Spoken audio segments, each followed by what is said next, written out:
পবিত্র মাহে রজবুল মুরাজ্জব শরীফের দ্বিতীয় জুমা আদায় করার মানুষের সমবেত মুসাল্লিন ইকরাম রাহমানি ওয়া রাহিমাকুমুল্লাহু তাআলা। আসসালামু আলাইকুম ওয়া রাহমাতুল্লাহি ওয়া বারাকাতুহু।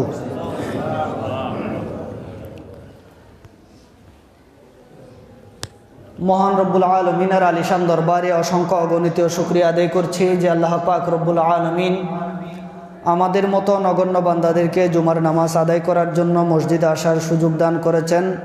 আল্লাহ পাক রব্বুল আলমিনের দরবারে শুকরিয়া আদায়ার্থে প্রত্যেকে উচ্চ আওয়াজে বলি আলহামদুলিল্লাহ। সাথে সাথে লক্ষ কোটি দরুদ সালামের হাদিয়া নজরানা পেশ করি সরকারে দু জাহাঁ রহমতে কৌন মকা সৈয়দ আলম সাল্লাল্লাহু আলাইহি ওয়াসাল্লামের নূরানি পাক চরণে আপনাদের শুকরিয়া আদায় করছি। সাথে সাথে ইংরেজি নববর্ষের শুভেচ্ছা এবং মোবারকবাদ জ্ঞাপন করছি। আল্লাহর দরবারে দোয়া করি রব্বুল আলামিন নতুন বছরের প্রথম জুমা, এই জুমাতে আমরা আল্লাহর দরবারে দোয়া করি আল্লাহ যাতে আগামী একটা বছর আমাদেরকে সুখ, সমৃদ্ধি, শান্তি,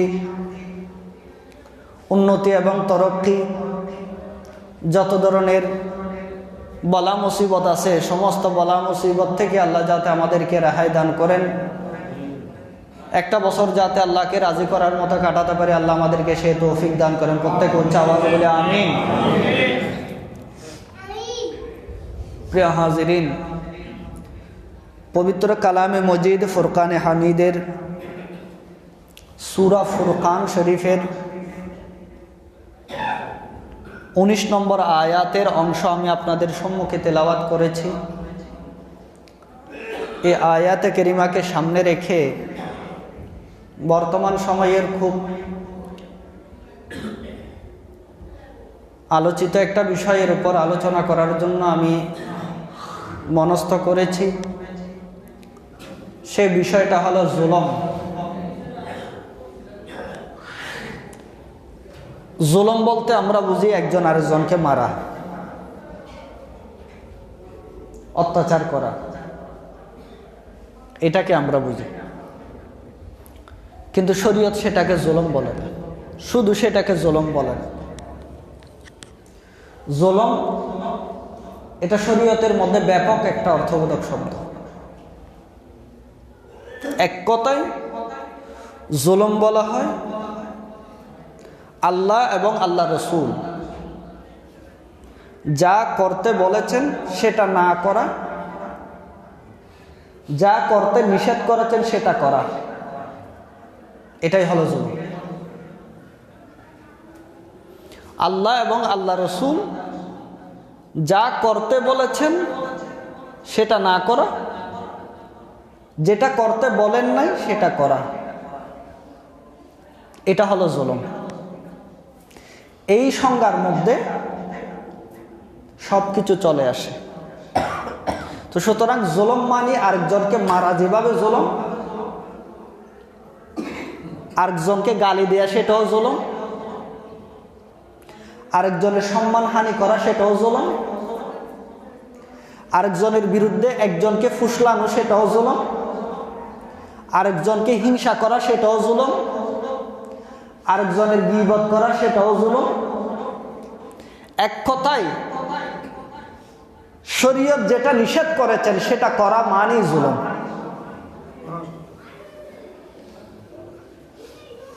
এই জুলুম এটা অত্যন্ত ভয়াবহ, অত্যন্ত মারাত্মক। আমার আল্লাহ কোরআনে কারিমে স্পষ্ট ভাষায় বলেছেন, আলা লা'নাতুল্লাহি আলা যালিমিন। জালেম তুমি যে পর্যায়ের হও না কেন, সাবধান। আলা লা'নাতুল্লাহি, নিশ্চয় আল্লাহর লানত হলো আলা যালিমিন, জালেমদের উপর। একটা আওয়াজ দিয়ে বলি নাউযুবিল্লাহ। যাদের উপর স্রষ্টার লানত থাকে, অভিশাপ থাকে, নিশ্চয় তাদের চেয়ে নিকৃষ্ট বান্দা পৃথিবীর জমিন আর কেউ নাই।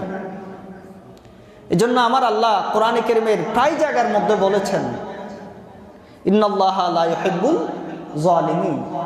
আল্লাহ জালেমকে ভালোবাসেন না। এবং এই জালেমের পক্ষে যারা নেবেন তাদেরকে আল্লাহ ভালোবাসেন না। আমাদের দেশে কোন একটা ঘরে, কোন একটা মিল ফ্যাক্টরিতে যদি আগুন লাগে, আমরা কি সে আগুনে গিয়ে ঝাঁপ দেই? একটা আওয়াজ দেন না, আগুনে গিয়ে ঝাঁপ দেই? আমরা কি সে আগুনে যাই? কেন যাই না? আমরা গেলে আগুন আমাদেরকে জ্বালিয়ে ফেলবে। আগুনের তীব্রতার কারণে আমরাও জ্বলে যাব, অনেক দূরে থাকি আমরা। গত কয়েক বছর আগে বিএমডিসিতে বিস্ফোরণ হয়েছে, আওয়াজটা পুরা সীতাকুণ্ড খবর হয়েছে। বিষক্রিয়া গ্যাসের প্রভাবটা এত দূর পর্যন্ত গিয়েছে, মানুষ ওইখান থেকে পলায়ন করতে বাধ্য হয়েছে। কেন? কারণ ওইটার প্রভাবে আমার ক্ষতি হবে।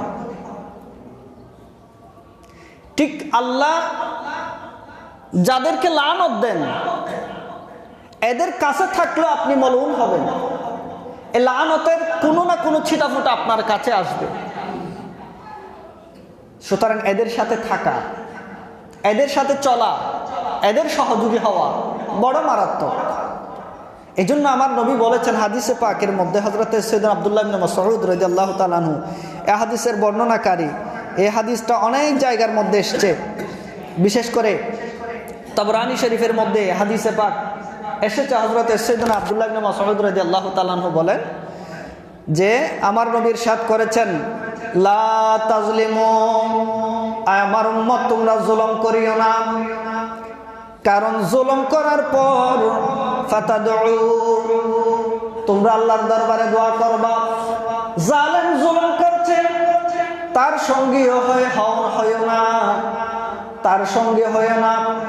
সুতরাং তাকে তোমরা জুলুম থেকে বারণ করো, নিষেধ করো। কিন্তু সেটাও তোমরা করো নাই। জুলুম তুমি করো নাই সেটা ঠিক আছে, কিন্তু যে জালেম তুমি তাকেও বাধা দাও নাই। আমার নবী বলেন জুলুম তোমরা করবে না, জুলুম যারা করবে তাদের সহযোগী হবে না, তাদেরকে তোমরা নিষেধ করবে। যদি তোমরা জুলুম করো, জালেমকে যদি জুলুম থেকে নিষেধ না করো, ফাতাদউ, আল্লাহর দরবারে তোমরা হাত তুলবা, দোয়া করবা। যে ধরনের দোয়া তোমরা করো না কেন, ফালা ইউস্তাজাবু, আমার নবী বলেন উম্মত তোমার সে দোয়া আল্লাহ কবুল করবেন না। ফালা ইউস্তাজাবু লাকুম, তোমাদের দোয়া আল্লাহ কবুল করবেন না। ওয়াতাস্তাসকু, তোমরা আল্লাহর দরবারে অনাবৃষ্টির কারণে হাত তুলবা বৃষ্টি দেওয়ার জন্য। আল্লাহ অনাবৃষ্টির কারণে জমিন ধ্বংস হয়ে যাচ্ছে, খাবার উৎপন্ন হচ্ছে না, খাদ্য সংকটে পড়বে পুরা সৃষ্টি। আল্লাহর দরবারে বৃষ্টির জন্য প্রার্থনা করবা। আমার নবী বলেন ফালা তুসকাও, আল্লাহ বর্ষণ করবেন না, বৃষ্টি দিবেন না। এই জন্য যে জায়গার মধ্যে, যে ভূখণ্ডের মধ্যে, যে দেশের মধ্যে, যে এলাকার মধ্যে জুলুম হয় কিন্তু সে জুলুমকে বাধা দেয় না, সেই জায়গার মধ্যে অনাবৃষ্টি এবং আল্লাহর পক্ষ থেকে দুর্ভিক্ষের তৈরি হয় না, নাউযুবিল্লাহ। সেখানে বৃষ্টি হয় না, অনাবৃষ্টি হয়, দুর্ভিক্ষ হয়, মহামারী হয় জুলুমের কারণে। ওয়াতাস্তানসিরু ফালা তুনসারু, জালেম থেকে বাঁচার জন্য তোমরা আল্লাহর দরবারে হাত তুলে দোয়া করবা। কিন্তু আমার নবী বলেন তোমাদেরকে কোনো ধরনের সহযোগিতা করা হবে না। জুলুম এত বড় অপরাধ, যেখানে জুলুম হবে সেখানে আল্লাহর আযাব ও গজব সার্বক্ষণিকভাবে থাকবে। আল্লাহ আমাদেরকে হেফাজত করে, প্রত্যেকে বলে আমিন। এই জন্য আমার নবী বলেছেন জালেমের শাস্তি এই পৃথিবীর জমিনে হবে। এবং জুলুমের কি শাস্তি হাদিসে পাকের মধ্যে তো অনেক এসছে, এগুলো একটা একটা যদি বর্ণনা করতে যায় তাহলে এটা অনেক লম্বা হবে। শুধু এতটুকু বলি যে একজন মানুষ জুলুমের শিকার হয়েছে, আপনার কাছে সাহায্য চেয়েছে কিন্তু আপনি সাহায্য করেন না। আমার নবী বলেন তার কি আযাব হবে, সেটার ব্যাপারে একটা হাদিস এসছে যে একজন মানুষকে কবরের মধ্যে দাফন করা হলো, দাফন করার পর তার কবরের মধ্যে মুনকার নাকির এসছে, আসার সময় জাহান্নামের চাবুক নিয়ে এসেছে ওই বান্দাকে মারার জন্য। এখন যখন ফেরেশতা আসলো, তাকে বসালো, দুইজনেই বলল ইন্না দারিবাকা মিআতা সাউতি, আয় আল্লাহর বান্দা তোমার উপর শাস্তি এসেছে 100 দুররা মারার, 100টা দুররা মারবো। মুনকার নাকির দুইজনে বলতেছে। ফাকাল আল মাইয়াতু, ওই মৃত ব্যক্তি বললেন ইন্নী কুনতু কাযা ওয়া কাযা, আই ফেরেশতারা আপনারা আমাকে 100 দুররা কেন মারবেন? আমি তো এরকম এরকম নেক কাজ করেছি, ভালো কাজ করেছি, নেক কাজ করেছি, ভালো কাজ করেছি, আমাকে কেন তোমরা মারবা? ফাতুশফাউ হাত্তা হাত্তানা আনহু আশরান, সে যখন এভাবে এভাবে বলবে তার জন্য সুপারিশ করা হবে, এই সুপারিশের মাধ্যমে তার 10টা দুররা কমিয়ে দেয়া হবে। 100 দুররার মধ্যে 10 দুররা কমে গেছে। এরপরে বলেন ওয়ালাম ইয়াজাল বিহিম হাত্তা হাত্তানা আনহু 99 দারবাতান, এভাবে সে তার জন্য যখন বিভিন্ন ধরনের সুপারিশ করা হবে, ভালো কাজের কারণে, নেক কাজের কারণে, কমতে কমতে 100 দুররার মধ্যে 99 দুররা কমে গেছে। 100 দুররা মারার কথা, এখানে 99 দুররা কমে গেছে, বাকি আছে 1 দুররা। একটা চাবুক মারবে 1 দুররা, 99 দুররা কমার পরে বলেন দুইজন ফেরেশতা ইন্না দারিবাকা দারবাতান, আমরা এখন তোমাকে 1 দুররা মারব। ফাদারাবাহু দারবাতান ওয়াহিদা, তারা দুইজনে একটা দুররা মারলেন। এই দুররাটা মারার সাথে সাথে বলেন ফালতাহাবাল কবরু নারান, 1 দুররা মারার সাথে সাথে তার কবরটা জাহান্নামের আগুনে পরিণত হয়ে গেছে। একটা আওয়াজ দিয়ে বলি না, পুরো কবর জাহান্নামের আগুন হয়ে গেছে। ফাকালা, এখন এই ব্যক্তি বলতে লাগলেন আয় ফেরেশতারা 100 দুররা মারার জন্য তোমরা এসেছো, 99 দুররা মাফ হয়ে গেছে, 1 দুররা বাকি ছিল, সে দুররা মারার সাথে সাথে আমার কবর পুরা জাহান্নামের আগুনে ভরপুর হয়ে গেছে। কিন্তু আমার প্রশ্ন হলো আপনারা দুইজন কেন আমাকে 1 দুররা মারলেন? 1 দুররা মারার পেছনে কারণটা কি? প্রশ্ন করলেন লিমা দারাবতুমানি, তোমরা দুইজন কেন আমাকে মারলে?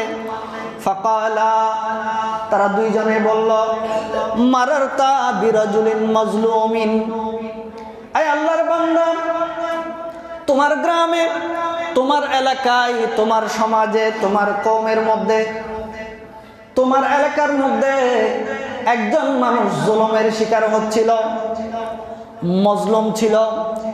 এই মজলুম ব্যক্তির পাশ দিয়ে তুমি যাচ্ছিলা, ফাস্তাগাসা বিকা, ওই মজলুম ব্যক্তি তোমার কাছে একটু সহযোগিতা চেয়েছে। ফাস্তাগাসা বিকা, তোমার থেকে ওই মজলুম ব্যক্তি সহযোগিতা চেয়েছে। ফালাম তুগিসহু, কিন্তু তুমি তাকে সহযোগিতা করো নাই। এই কারণেই আল্লাহর তরফ থেকে নির্দেশ হলো তোমার 99 দুররা মাফ হলো 1 দুররাটা মারার জন্য। আল্লাহর পক্ষ থেকে নির্দেশ হলো, এই জন্য বলা হচ্ছে ফাহাদা হালুল্লাযী লাম ইউগিসিল মাজলুমা, যারা মজলুমকে সহযোগিতা করে নাই তাদের যদি এই অবস্থা হয়, যারা জুলুম করেছে তাদের কোন ধরনের অবস্থা হবে? একজন মজলুমকে সহযোগিতা না করার কারণে যদি এই অবস্থা হয়, জালেমের কি অবস্থা হবে? আমার নবী তা হাদিসে পাকের মধ্যে বলেছেন আয-যুলমু যুলমাতুন ইয়াউমাল কিয়ামা, জুলুম সেটা এত বড় অপরাধ, দুনিয়াতে তো সেটা ধ্বংসলীলা ডেকে আনবে, কাল কিয়ামতের ময়দানে এই জুলুমটা তার জীবনে সবকিছুতে আধার নিয়ে আসবে। একটা আওয়াজ দিয়ে বলি না, নাউযুবিল্লাহ। এই জন্য আমার নবী, আমার আল্লাহ কোরআনে কারীমের মধ্যে বলেছেন, জুলুম সেটা এমন এক অপরাধ, এমন এক অন্যায়, সেটার শাস্তি দুনিয়াতেও হবে, কবরেও হবে, কিয়ামতেও হবে, জাহান্নামেও হবে। কোনো জায়গায় মাপ নাই। কয়েকটা শাস্তির কথা কোরআনে আল্লাহ বলেছেন, হাদিসে আমার নবী বলেছেন, যেগুলো দুনিয়াতেও হবে, কিন্তু আখিরাতে সেগুলার শাস্তি আর হবে না। দুনিয়াতে শাস্তিগুলো হয়ে যাওয়ার কারণে আখিরাতে আর শাস্তি হবে না। কিন্তু অপরাধের মধ্যে এমন কিছু অপরাধ আছে যেগুলোর শাস্তি দুনিয়াতেও হবে, কবরও হবে, কিয়ামতেও হবে, জাহান্নামেও হবে। তোর মধ্যে একটা হলো জুলুম, আর একটা হলো মা বাবার অবাধ্য হওয়া। মা বাবার নাফরমানি করলে এই শাস্তি অবশ্যই আপনি দুনিয়াতে তার শাস্তি দেখবেন, কবরও হবে, কিয়ামতেও হবে, জাহান্নামেও হবে। এই জন্য জুলুম এটা অনেক বড় অপরাধ, এটার শাস্তি দুনিয়াতে নির্ধারিত, এটা হবে, এটাতে কোনো সন্দেহ নাই। জালেমের শাস্তি, আল্লাহ আমাদেরকে হেফাজত করুক, প্রত্যেকে বলি আমিন। এই জন্য আমার নবীর হাদিস, জালেমরা কত বড় অসহায় হয় সেটার বর্ণনার মধ্যে এসেছে। এই হাদিসটা বুখারী মুসলিমও আসছে, আর অনেক জায়গার মধ্যে এই হাদিসে পাক এসেছে। হযরতে সাইয়েদনা আবু হুরায়রা রাদিয়াল্লাহু তাআলা আনহু বলেন, আমার নবী একদিন সাহাবায়ে কিরামদেরকে প্রশ্ন করলেন যে, আতাদরুনা মাল মুফলিস ফি উম্মতি, এ আমার সাহাবীরা, আমার উম্মতের মধ্যে সবচেয়ে গরিব মানুষকে? আমার উম্মতের মধ্যে সবচেয়ে গরিব কে? মাল মুফলিসু ফি উম্মতি, আমার উম্মতের মধ্যে সবচেয়ে গরিব মানুষকে? তো সাহাবায়ে কিরাম উত্তর দিলেন, ফাকালু আল মুফলিসু মান লা দিরহামা ওয়ালা দিনারা ওয়ালা মাতা। ইয়া রাসূলুল্লাহ, গরিব মানুষ, মুফলিস মানুষ মানে যার কোনো টাকা নাই, পয়সা নাই, থাকার ঘর নাই, খাওয়ার মতো কোনো সম্বল নাই, এদেরকে আমরা গরিব বলে থাকি। আমরা যেটা মনে করি সাহাবায়ে কিরাম সেভাবে উত্তর দিয়েছেন। তখন আমার নবী বললেন, আই সাহাবীরা, তোমরা এখানে মুফলিস মানে যে সংজ্ঞা তোমরা দিয়েছ, আমি সেটা বুঝাচ্ছি। আসল মুফলিসকে, আসল গরিবকে, সেটা একটু শুনো। আমার নবী বলেন, ফা ইন্নাল মুফলিসা মিন উম্মতি, আমার উম্মতের মধ্যে সবচেয়ে গরিব মানুষ হলো আল্লাযী ইয়াতি ইয়াওমাল কিয়ামাতে বিসালাতিহি ওয়া যাকাতিহি ওয়া সিয়ামিহি। কাল কিয়ামতের ময়দানে সবাই যখন উঠবে, আমার উম্মতের মধ্যে সবাই উঠবে।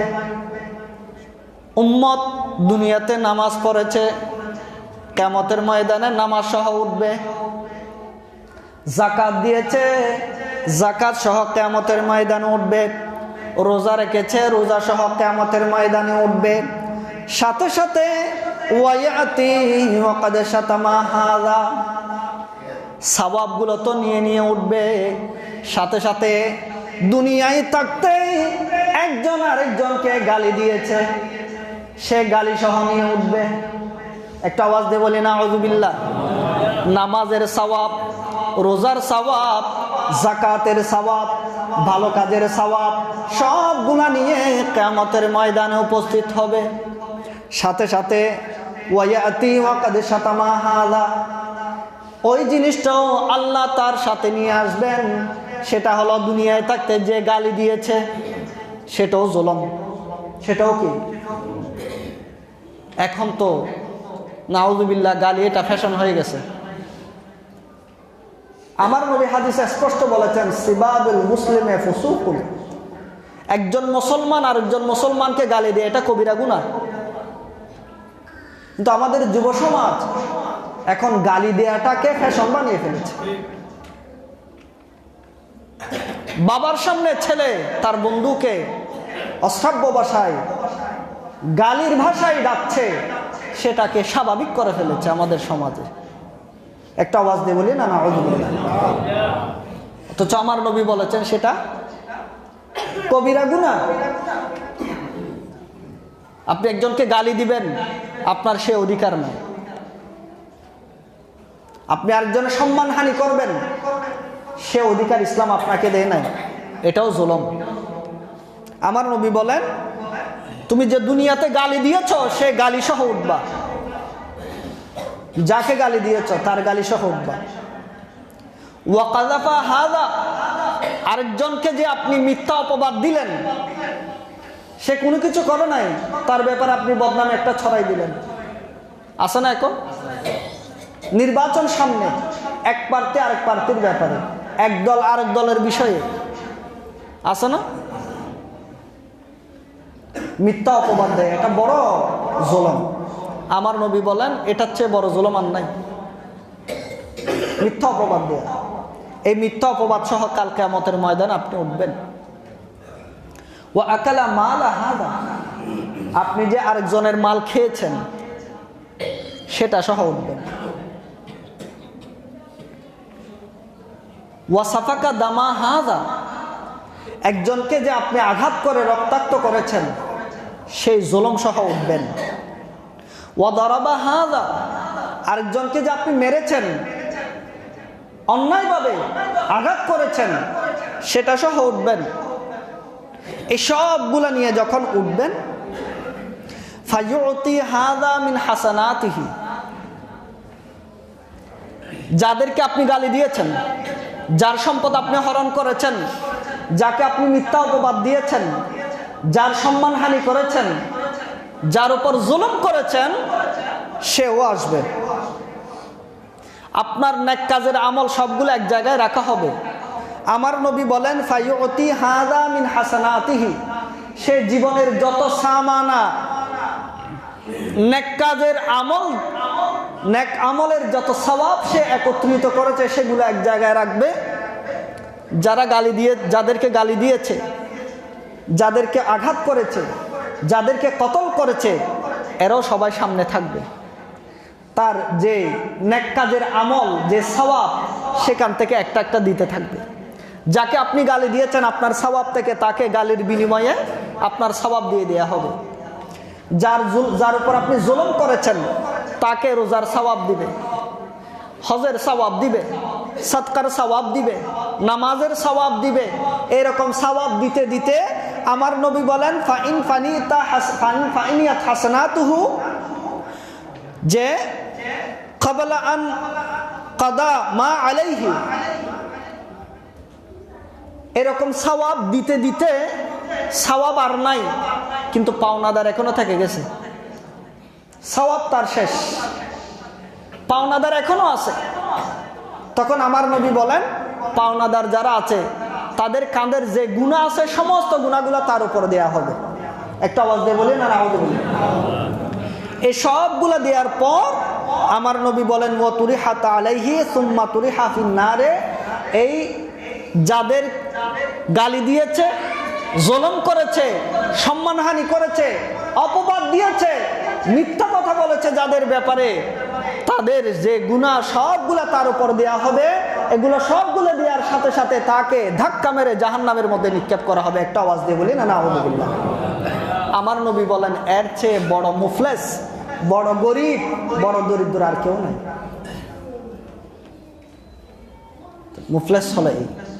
আমার নবী হাদিসে পাকের মধ্যে বলেছেন কোন একজন মানুষ থেকে আপনি কোন একটা টাকা, হারাম টাকা নিয়েছেন, আপনি জুলুম করে টাকা নিয়েছেন, একটা পয়সা, যে লারাদ্দা দানিকিন মিন হারামিন, হাদিসে পাকের মধ্যে আসছে একটা সরিষার দানা আছে না, এটা অনেক ছোট না, সরিষার দানা অনেক ছোট। আমার নবী বলেন কেউ একজন থেকে সরিষার দানা নিয়েছে একটা, কিন্তু এই দানাটা নেওয়াটা হারাম ছিল তার জন্য, তাকে না বলে নিয়েছে, চুরি করে নিয়েছে, জুলুম করে নিয়েছে একটা দানা পরিমাণ। আমার নবী বলেন সে হারামের দানাটা যদি যার থেকে নিয়েছে তাকে ফেরত দেয়, এই ফেরত দেওয়াটা হলো আল্লাহর কাছে 70টা কবুল হওয়া হজের সওয়াবের চেয়ে বেশি প্রিয়। একটা আওয়াজ দিয়ে বলি সুবহানাল্লাহ। আরেকজন থেকে জুলুম করে একটা পয়সা নিয়েছেন আপনি, এই পয়সাটা ফেরত দেয়া আমার আল্লাহর কাছে 70টা কবুল হওয়া হজ্জে মাবরুরের সওয়াবের চেয়েও বেশি। যে জুলুমের টাকা, জুলুমের অর্থ, এটা তো বড় মারাত্মক অপরাধ। হাদিসে পাকের মধ্যে আমার নবী বলেছেন এই আমার উম্মত, জুলুম এটা অনেক বড় জিনিস, এটা শাস্তির ব্যাপারে একটা কথা আসছে, যারা মানুষকে কষ্ট দেয়, এটাও অপরাধ, এটাও জুলুম। ইমানদারদেরকে কষ্ট দেয়া কথার মাধ্যমে, কাজের মাধ্যমে বা অন্যের মাধ্যমে, যেভাবেই হোক, এটা মারাত্মক অপরাধ। হাদিসে এসেছে যে ইন্নালি জাহান্নামা জিবাবান, জাহান্নামের মধ্যে একটা কূপ আছে, বিশাল একটা কূপ। ইয়ানি মাওয়াদে, জাহান্নামের একটা স্থান, কাসাহিলিল বাহরে। এই কূপটাকে মনে হবে বিশাল সমুদ্রের যে তীর আছে, কক্সবাজার সমুদ্র সৈকত আছে না, আছে না? আমরা তো সবাই বেশার কম গিয়েছি। বিশাল সমুদ্র, সমুদ্রের তীরে বিশাল বিচ আছে না, এটাকে আরবিতে সাহেল বলা হয়, সমুদ্র তীর, সাহেল।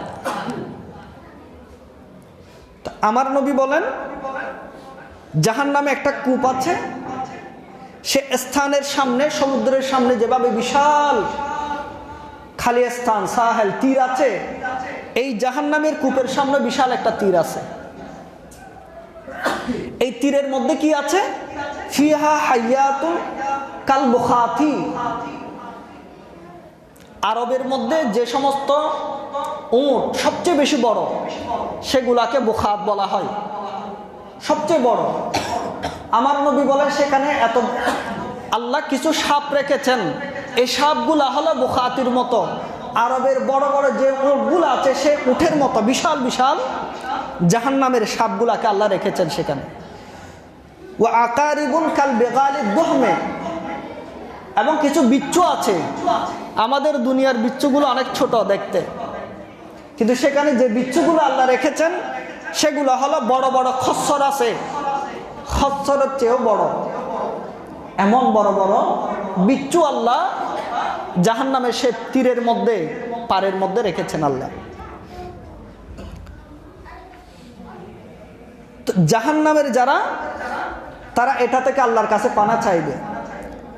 ফাইদা ইস্তাগাসা আহলু জাহান্নাম আন ইউখাফফিফা আনহুম।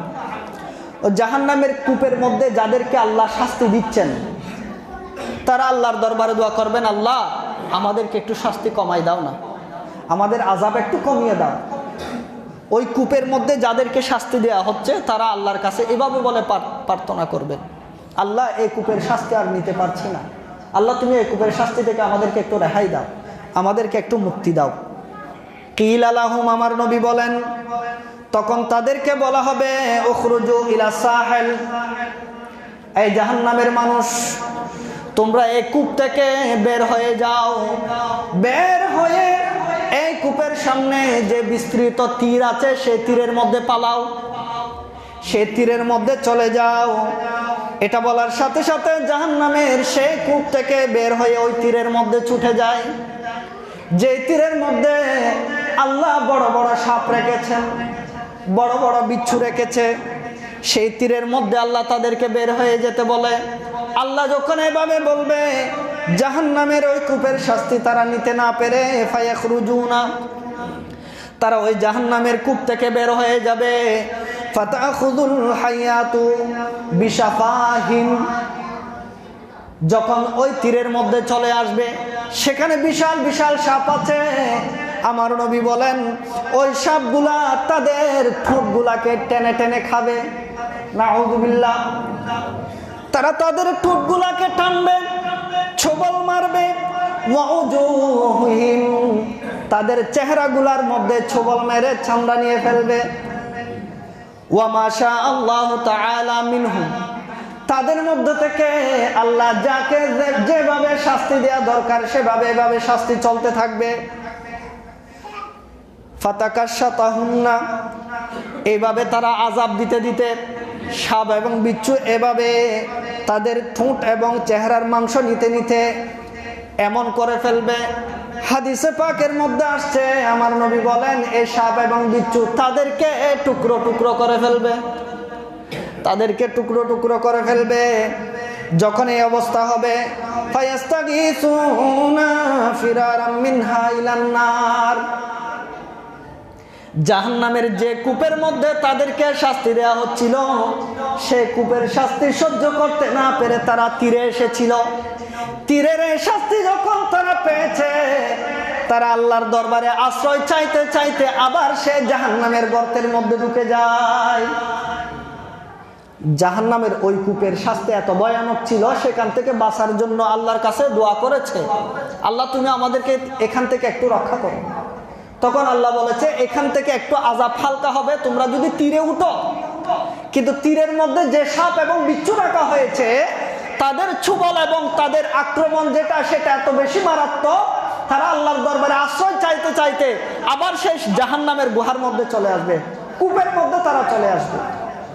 কি ভয়ানক শাস্তি আল্লাহ রেখেছেন তাদের জন্য। এবং তারা যখন আবার জাহান্নামের সেই কূপের মধ্যে চলে আসবে, ফায়ুসাল্লিতু আলাইহিমুল জারবা, তখন আল্লাহ তাদের শরীরের মধ্যে এমন একটা জিনিস দিবেন যেটা হলো চুলকানি। এমন ভাবে চুলকাবে শরীরের মধ্যে খোসা পড়ে যাবে, সে খোসাগুলা তারা চুলকাতে থাকবে। ফায়াহুক্কু আহাদুহুম জিলদাহু হাত্তা ইয়াবদাউল আযামা, তারা শরীরগুলা চুলকাতে চুলকাতে এমন হবে শরীরের যত মাংস আছে সমস্ত মাংস চুলকানির সাথে পড়ে যাবে। এই পড়ে গিয়ে তাদের শরীরের মধ্যে তাদের শরীরের হাড় ছাড়ার কিছুই তাদের শরীরে অবশিষ্ট থাকবে না। নাউযুবিল্লাহ। এমন ভাবে চুলকাবে, এই চুলকানোর কারণে তাদের শরীরে শুধু হাড় ছাড়া আর কোনো মাংস থাকবে না। আল্লাহ এমন খুসপাসলা তাদেরকে দিবেন আযাব হিসেবে। তখন ফায়ুকালু, আল্লাহর পক্ষ থেকে বলা হবে, ইয়া ফুলান, আই অমুক, হাল ইউযিকা হাযা, এই আযাব কি বেশি ভারী হচ্ছে তোমাদের উপর, বেশি কষ্টদায়ক হচ্ছে? ফায়াকুলু নাআম, তখন তারা বলবে আল্লাহ বেশি আযাব, এই আযাবটা বেশি ভারী হচ্ছে আমাদের জন্য, বেশি কষ্টদায়ক হচ্ছে। তখন আমার আল্লাহর পক্ষ থেকে বলা হবে, ফায়ুকালু বিমা কুনতা তুযিল মুমিনিনা, আয় আল্লাহর বান্দা, এই আযাব যদি এত কষ্টের হয় দুনিয়াতে কেন তুমি ইমানদারদেরকে কষ্ট দিলা? আমার মুমিন বান্দাদেরকে কষ্ট দিলে আমি আল্লাহ তোমাদেরকে এই ধরনের শাস্তি দিব। একটা আওয়াজ দিয়ে বলি না নাউযুবিল্লাহ। আরেকজনকে কষ্ট দেয়া এটা জুলুম, ইমানদারদেরকে কষ্ট দেয়া সেটা জুলুম। এই জুলুমের এই পরিণতি আমার আল্লাহ, আমার নবী বলেছেন জাহান্নামের এটা তো সামান্য শাস্তি, এটা সামান্য শাস্তি। এই জন্য আমার নবী বলেছেন দুনিয়াতে যদি তোমাদের কেউ কারো উপর জুলুম করে ফেলে, বান্দা তোমরা একে অপর থেকে ক্ষমা চেয়ে নিবা। কারণ এই কিতাবের মধ্যে হাদিস এসছে যে হযরতে ফকি আবুল্লাহ সামারকান্দি রাদিয়াল্লাহু তাআলা আনহু উনি বলেন জুলুমের চেয়ে বড় গুনাহ আর কিছুই নাই। লাইসা শাইয়ুম মিনাজ যুনুবে আ'যামু মিনাজ যুলমি, জুলুমের চেয়ে বড় আল্লাহর কাছে আর কোনো গুনাহ নাই। জুলুমের চেয়ে বড় গুনাহ আল্লাহর কাছে আর কোনো কিছুই নাই। সেজন্য বলছেন লিআন্না যামবা ইযা কানা বাইনাকা ওয়া বাইনাল্লাহ ফাইন্নাল্লাহা কারীম ইয়াতাজাওয়াজু আনকা, গুনাহ যদি করেন আল্লাহ এবং আপনার মাঝখানে, আল্লাহ করিম, আল্লাহ চাইলে ক্ষমা করে দিতে পারেন। কিন্তু ফাইদা কানা যামবু বাইনাকা ওয়া বাইনাল ইবাদে, আল্লাহ এবং বান্দার মাঝখানে যদি জুলুম হয়, আল্লাহ এবং বান্দার মাঝখানে যদি গুনাহ হয়, আল্লাহ আপনাকে নামাজ পড়তে বলেছেন নামাজ পড়েন নাই, যাকাত ফরজ হয়েছে যাকাত দেন নাই, অন্যান্য যে সমস্ত নির্দেশ আল্লাহ আপনাকে দিয়েছে আপনি হয়তো সেটা পালন করতে পারেন নাই, এটা আল্লাহর হক আপনি নষ্ট করেছেন। আল্লাহ চাই কি, আল্লাহ যদি চান, আল্লাহ করিম, আল্লাহ গফুর, আল্লাহ চাইলে ক্ষমা করবেন, এটা আল্লাহর বিষয়। কিন্তু জুলুমের দ্বারা যে অপরাধ আপনি করেছেন, গুনাহ করেছেন, একজন মানুষকে কষ্ট দিয়েছেন, তার সম্পদ নষ্ট করেছেন, সম্মান নষ্ট করেছেন, তাকে হত্যা করেছেন, তাকে মেরেছেন, তার জায়গা দখল করেছেন, তার উপরে ক্ষমতা প্রয়োগ করেছেন, মিথ্যা মামলা দিয়েছেন, হয়রানি করেছেন, জনসম্মুখে তার ইজ্জত সম্মান নষ্ট করেছেন, আপনি তাকে গালি দিয়েছেন, এই যে অপরাধটা আপনি করলেন, বলে এটা আপনি আর আপনার আল্লাহর বান্দার মধ্যে, এই গুনাহ যেটা করেছেন সেটা আপনি আর ওই বান্দার মধ্যে, সুতরাং ফালা হিলাতা লাকা সিওয়া রিদাল খাসমে, যার সাথে আপনি অপরাধ করেছেন সে ক্ষমা করা ছাড়া দ্বিতীয় কোনো পন্থা আর এখানে নাই। এটা আল্লাহ ক্ষমা করবেন না। এজন্য আমার নবী বলেন ফায়ানবাগি লিয-যালিমি আন ইয়াতুবা মিনাজ যুলমি, যারা জালেম তাদের জন্য প্রথম কাজ হলো 1 নম্বর তওবা করা, 2 নম্বর ওয়া ইয়াতাহাল্লালা মিনাল মাজলুম, যাকে আপনি জুলুম করেছেন তার কাছে গিয়ে ক্ষমা চাওয়া, তার সাথে মিটমাট করা দুনিয়াতে থাকতে। ফাইদা লাম ইয়াকদির আলাইহি, দুনিয়ায় আপনি জুলুম করেছেন, সে দুনিয়াতে আর নাই, চলে গিয়েছে, তার কাছে ক্ষমা চাওয়ারও কোনো উপায় নাই। আমার নবী বলেন ইয়ামবাগি আন ইস্তাগফিরা লাহু, তখন তোমার জন্য কর্তব্য হলো, দায়িত্ব হলো তার ক্ষমা প্রার্থনা করা, তার জন্য সবসময় আল্লাহর দরবারে ইস্তেগফার করা। আল্লাহ ওই বান্দার উপর জুলুম করেছি, আল্লাহ তুমি তাকে ক্ষমা করে দাও। ক্ষমা চাওয়া, তার কবরে গিয়ে জিয়ারত করে তার থেকে মাপ চাওয়া, ওয়ায়াদউ লাহু, তার জন্য সার্বক্ষণিক দোয়া করা।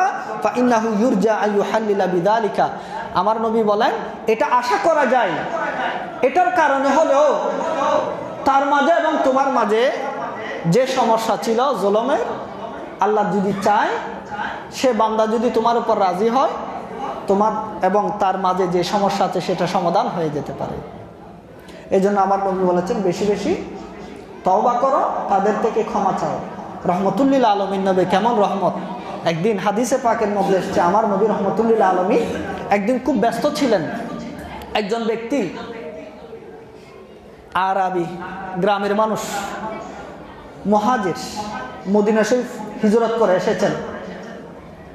তো উনি বলেন ইয়া রাসূলুল্লাহ, যে আপনি নবীর কাছে আমার একটা হাজত আছে, যে হাজতটা আমি আপনাকে একান্ত বলবো, সবার সামনে বলা যাবে না। কিন্তু আমার নবী মদিনা শরীফে ছিলেন না, আমার নবী বাতহা নামক একটা জায়গার মধ্যে যুদ্ধের বিষয়ে একটা বিষয়ে আলোচনা করতে গিয়েছেন। এই বান্দা আমার নবীর জন্য অপেক্ষা করছেন, 1 রাত অপেক্ষা করেছেন, আমার নবী আসেন নাই। আমার নবী ফজরের নামাজ আদায় করার জন্য চলে গিয়েছেন। দ্বিতীয় দিন আমার নবী হুজরা থেকে বের হয়ে ফজরের নামাজ আদায় করতে যাবে, এমত অবস্থায় ওই ব্যক্তি আমার নবীকে দেখার সাথে সাথে রাসূল করিম সাল্লাল্লাহু আলাইহি ওয়াসাল্লামের গোড়া মোবারকের লেগাম ধরে ফেলেছে। লেগাম ধরে বলেন ইয়া রাসূলুল্লাহ, আমার একটা প্রয়োজন আছে আপনার কাছে, হাজত আছে, আপনি যতক্ষণ পর্যন্ত আমার এই হাজত পূরণ করবেন না আমি আপনাকে ছাড়ব না। ওইদিকে ফজর চলে যাওয়ার অবস্থা।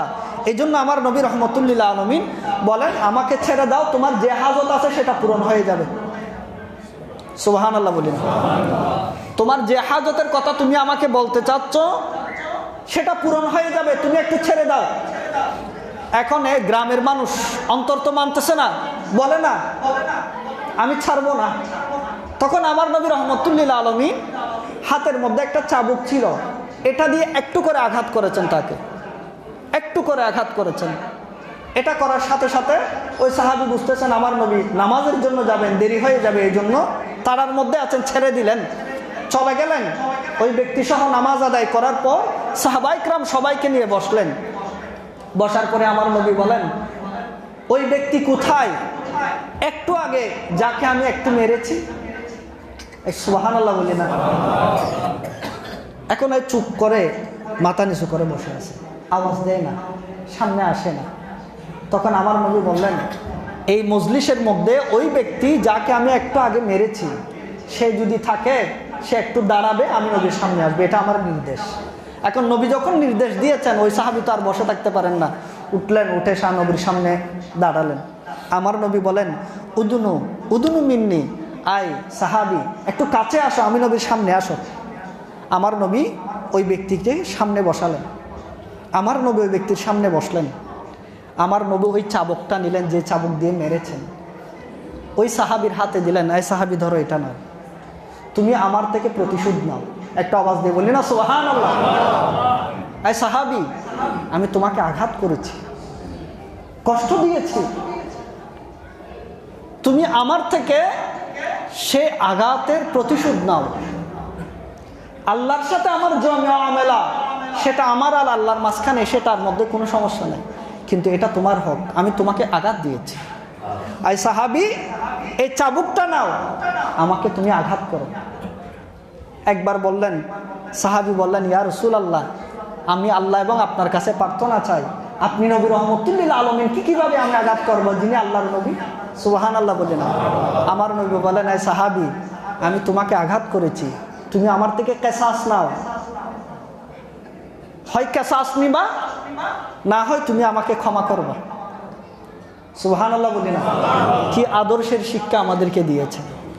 হাদিসে পাকের মধ্যে আছে, আমার নবীর পুরা জিন্দেগির মধ্যে এমন কোনো ঘটনা হয় নাই যে আমার নবী কারো থেকে ক্ষমা চাইবেন, এই ঘটনাটা ছাড়া।